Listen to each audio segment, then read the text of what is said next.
ముఖ్యమైనటువంటి వార్త ఈవేళ పతాక శీర్షికలకు ఎక్కాల్సినటువంటి వార్త కొన్ని పత్రికలలో లోపల పేజీలకు పరిమితమైంది. కానీ అసలు సిసలైనటువంటి వార్త శక్తిమాన్ భారత్ ఉపగ్రహానికి సంబంధించినటువంటి అంశంలో ఉపగ్రహ విధ్వంసక క్షిపణి పరీక్ష సక్సెస్ కావడం, అమెరికా, రష్యా, చైనా సరసన ఈ రోజున భారత్ చేరడం అన్నటువంటిది ఇంపార్టెంట్. ప్రయోగానికి మిషన్ శక్తిగా నామకరణం చేశారు. శాస్త్రవేత్తలకి మోడీ, రాహుల్ అభినందనలు తెలియజేశారు. భారత్ శాటిలైట్ విధ్వంసక క్షిపణి ఏశాట్ని విజయవంతంగా ప్రయోగించింది. ఒరిస్సాలో ఉన్నటువంటి బాలాసోర్లో బుధవారం ఉదయం 11 గంటల 16 నిమిషాలకి ఈ ప్రయోగాన్ని చేపట్టారు.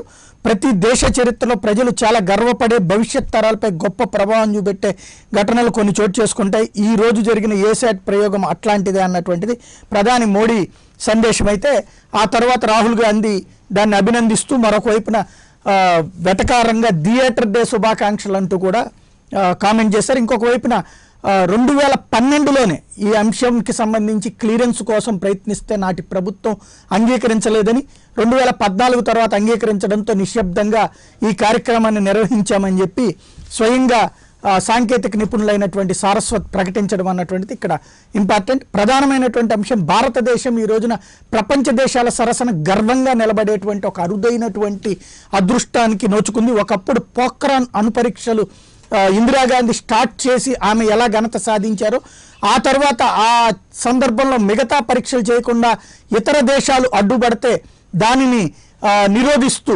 వాజ్పేయి హయాంలో ఆంక్షలకి కూడా భయపడకుండా మిగతా 5 అణు పరీక్షలు నిర్వహించడం వల్ల ఈరోజు భారతదేశం అణుశక్తిగా ప్రపంచ దేశాల ముందు సగర్వంగా నిలబడింది. ఆ తర్వాత శాటిలైట్ విధ్వంసక క్షిపణుల తయారీలో ప్రపంచ దేశాలు ఒత్తిడి చేసినటువంటి వేళ భారతదేశం గర్వంగా తలెత్తుకునేలా మన శాస్త్రవేత్తలు చేశారు. ఆ శాస్త్రవేత్తలకి క్లియరెన్స్ ఇవ్వడం ద్వారా ప్రభుత్వం ఇచ్చినటువంటి అనుమతి ఈ రోజున భారతదేశం అగ్ర దేశాలైనటువంటి 3 సరసన 4వ దేశంగా చేరడం అన్నటువంటిది ఈ రోజున ఇంపార్టెంట్ అయింది. ఈ నేపథ్యంలో ఈ అంశానికి సంబంధించి ఒకసారి మాట్లాడదాం. ఏమంటారు శ్రీధర్ గారు? డెఫినెట్గా సార్, ఇక్కడ మీరు అన్నట్లు ఒక అద్భుతమైన విషయం అంటే మనకి రక్షణ శాటిలైట్ రంగంలో వచ్చేటప్పటికి ఎంతో కాలంగా పరిశోధనలు జరుగుతున్నా కూడా ఇప్పటివరకు వీటి పట్ల అంటే ప్రభుత్వం ఎంత గొప్పగా వ్యవహరిస్తున్నప్పుడు కూడా దీని పట్ల మనం ప్రాధాన్యత ఇవ్వలేకపోవడం అనేది, అంటే మనం ఎక్కడ ఆగిపోయి ఉన్నాం, అంతర్జాతీయంగా ఎదగలిగి ఉండేసి కూడా మనం ఈరోజు స్థానిక విషయాల మీద ఎక్కువగా మాట్లాడుకునే పరిస్థితిలో ఉన్నామంటే కనుక ఖచ్చితంగా అది ప్రజల్ని డైవర్ట్ చేస్తున్నట్లే, అలాగే మన డెవలప్మెంట్ను కూడా మనం చిన్నపుచ్చుకున్నట్లే. ప్రపంచం మొత్తం ఈ డెవలప్మెంట్స్ గురించేసి చాలా గొప్పగా భారతదేశం వైపు చూస్తున్నట్లే మనం అనుకోవాల్సి ఉంటుంది. అలాంటిది ఇక్కడ నివసిస్తున్న వ్యక్తులుగా మన భారతీయులుగా మనం దీని గురించి గర్వంగా చెప్పుకోలేని పరిస్థితిలో ఉన్నాం. రాజకీయాలతోనే సరిపోతుంది. సో డెఫినెట్ గా ఒక గొప్ప డెవలప్మెంట్ అని చెప్పేసి నేను అనుకుంటున్నాను. అంటే ఈవేళ ఒక ప్రధానమైన అంశం ఏంటంటే యుద్ధంలో శాటిలైట్స్ ని వాడటం, పర్టికులర్ గా శత్రు దేశంలో ఉన్నటువంటి వాటిని పరిశీలించడం అనేది కూడా ఈ మధ్యన ఒక అలవాటైంది. దాన్ని ఎదుర్కోవడానికి కోసం ఈ యంత్రాంగం ప్రపంచంలో అగ్రదేశాలు దీన్ని అడ్డుకోవాలంటే దీన్ని నిరోధింపజేయగలిగారు. మనం ఎందుకు అలా, వాళ్ళ ఉద్దేశం ఏంటంటారు?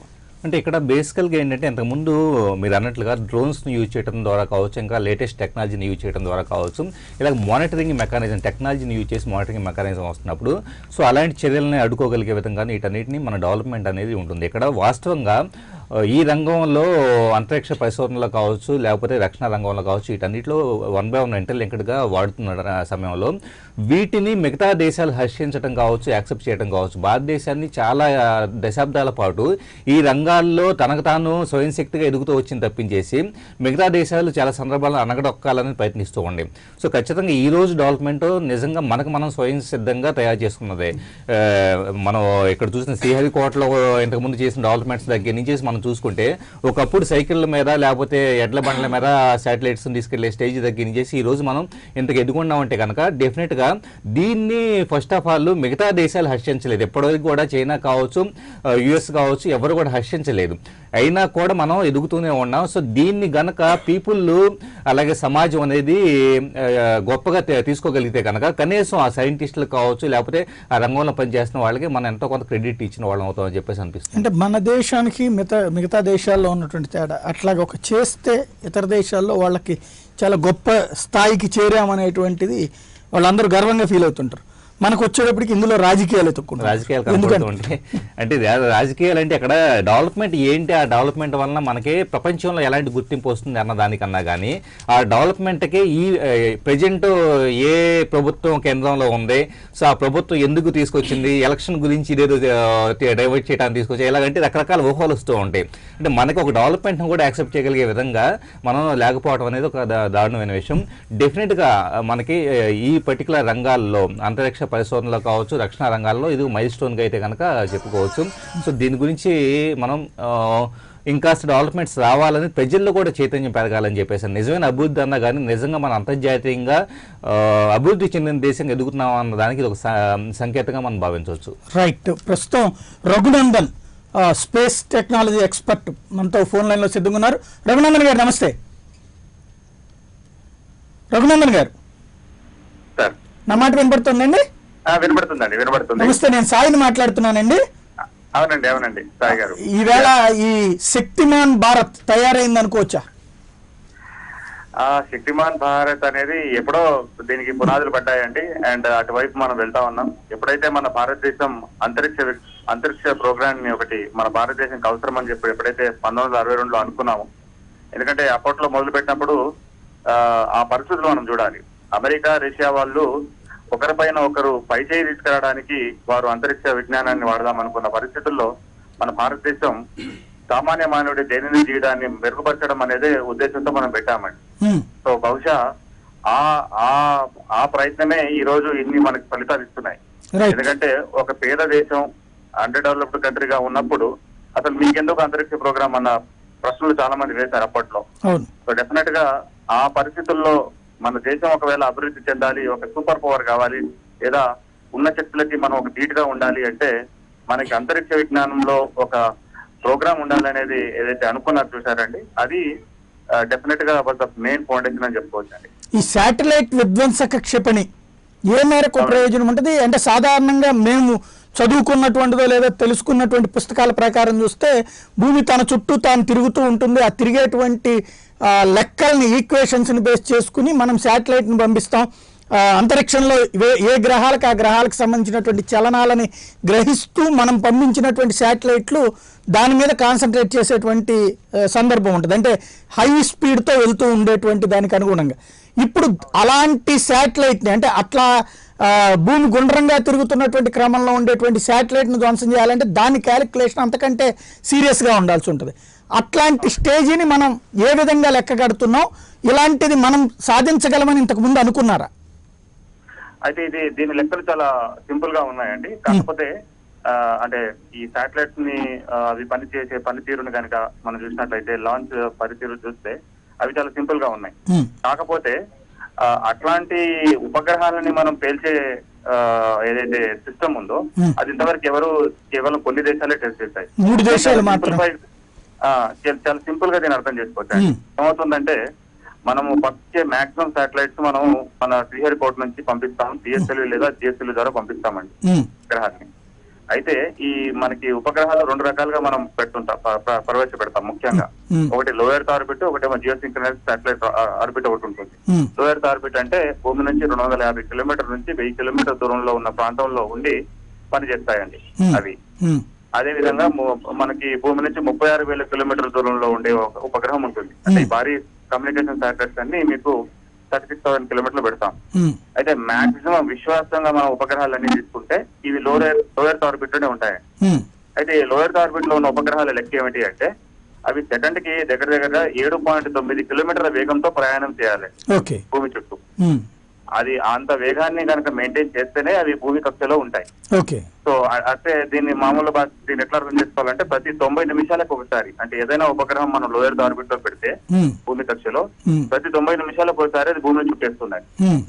అయితే ఇలా మనము జనవరిలో, అంటే ఇప్పటిదాకా ఇండియన్ గవర్నమెంట్ అసలు ఏ ఉపగ్రహాన్ని పేల్చాము మనది అంటే దానికి నాకున్న కాంటాక్ట్స్ లో నేను తెలుసుకుంది ఏంటంటే మొన్న జనవరిలో ఒకటి మైక్రోసాట్ అని చెప్పేసి డిఆర్డిఓ లాంచ్ చేసిందండి ఒక ఉపగ్రహం. సో బహుశా ఆ ఉపగ్రహం అంటే సెకండ్ కి 7.9 కిలోమీటర్లలో ప్రయాణం చేస్తున్న ఆ ఉపగ్రహాన్ని భూమి నుంచి పంపించిన, అంటే డిఆర్డిఓ పంపించిన ఒక మిసైల్ వెళ్ళి దాన్ని పేల్చేస్తుంది.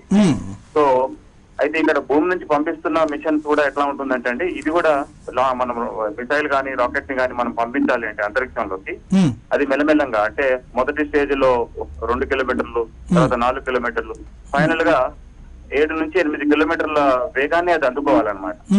సో ఇలా అయితే ఇక్కడ 2 అంశాలు నిన్న జరిగాయి కొన్ని నిమిషాల్లో. సెకండ్ కి 7.9 కిలోమీటర్ల వేగంతో తిరుగుతున్న ఒక ఉపగ్రహం, భూమి నుంచి బయలుదేరిన ఒక మిసైల్. సో దాని ద్వారా మనము ఈ యొక్క టెక్నాలజికల్ అచీవ్మెంట్ చేయడం అనేది చాలా గొప్ప విషయమే.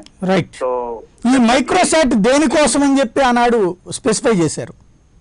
అయితే మైక్రోసాట్ అది డిఫెన్స్ అవసరాల కోసము దాన్ని పంపించారండి ముఖ్యంగా. రైట్, ముందే చెప్పారు దానికి. అయితే కాకపోతే పేలుస్తామని చెప్పలేదు అంతే. అంటే డెఫినెట్ గా చెప్పరు కదా, ఉంది లోయర్ ఆర్బిట్ లో ఉంటుంది కాబట్టి ఇది ఎప్పుడైనా సరే ఎక్కువ దానికి కాల వ్యవధి ఎక్కువ ఉండదండి. అండ్ పర్టికులర్ గా అది మొదటిసారి అంతకుముందు చాలా కొన్నిసార్లే డిఆర్డిఓ స్వతహాగా ఒక ఉపగ్రహాన్ని తయారు చేయడం అనేది కేవలం కొన్ని సందర్భాల్లోనే జరిగింది. సో అట్లాంటి మైక్రోసాట్ ఈ శాటిలైట్ ని వాళ్ళు పంపించారు. అది పంపించినప్పుడే కొంతమంది విశ్లేషకులు ఎందుకు దీన్ని ఇలా ఇస్తున్నారు, ఏం అవసరం అని చెప్పి అనుమానాలు వ్యక్తం చేశారండి. సో మొత్తానికి ఈ రోజు దేనికనేది తేలింది. గతంలో 2007లో కూడా యాక్చువల్ గా ఇదేంటంటే ఇదంతా కార్యక్రమం ఎందుకు చేస్తున్నాం అంటే ఒక డిటరెంట్ అనమాట. డిటరెంట్ అంటే ఇన్ ది సెన్స్ మధ్య ఏం జరిగింది 2007లో చైనా వాళ్ళు అమాంతంగా అంటే మన ఇండియన్ స్పేస్ శాటిలైట్ ప్రోగ్రామ్ ఒక ఊపులో ఉన్నప్పుడు మరి ఏం చేశారంటే వారికి సంబంధించిన ఉపగ్రహాన్ని ఇలానే పేల్చి మొత్తం విశ్వవ్యాప్తంగా ఉన్న అన్ని ఏజెన్సీస్ ని అబ్బరు పట్టారు. సో అప్పటి నుంచి మన భారతదేశం ఇది చేయాలని అనుకుంటూనే ఉంది. సో కాకపోతే ఈ టైమింగే మనకి కొద్దిగా ఆలోచింపజేస్తుందండి. కావాలంటే పోయిన సంవత్సరం కూడా చేసేవచ్చు, లేదా ఒక 3 నెలల ముందు కూడా చేయవచ్చు.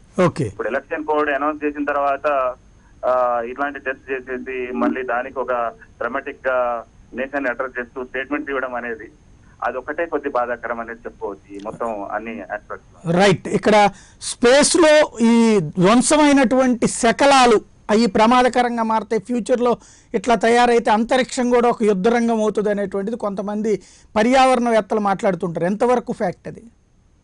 కరెక్ట్ అండి, ఇది చాలా ఎగ్జాక్ట్ కన్సర్న్. యాక్చువల్ గా మొదటి ఉపగ్రహము స్పుట్నిక్ అనేది రష్యా వారు పంపించిన తర్వాత అప్పట్లో అమెరికాకి రష్యాకి మధ్య ఒక కోల్డ్ వార్ ఉండేదన్నమాట. ఒకరి మీద ఒకరు పై చేసేసి వాళ్ళు ఏం చేద్దాం అనుకున్నారంటే ఈ న్యూక్లియర్ వార్ హెడ్స్ తో కూడిన ఉపగ్రహాలని కక్షలో పెట్టి ఎప్పుడు అనుకుంటే అప్పుడు ఏ దేశానైనా వాళ్ళు ఏమైనా చేయాలనే ఒక ఆలోచనలతో ఉన్న రోజులు అది.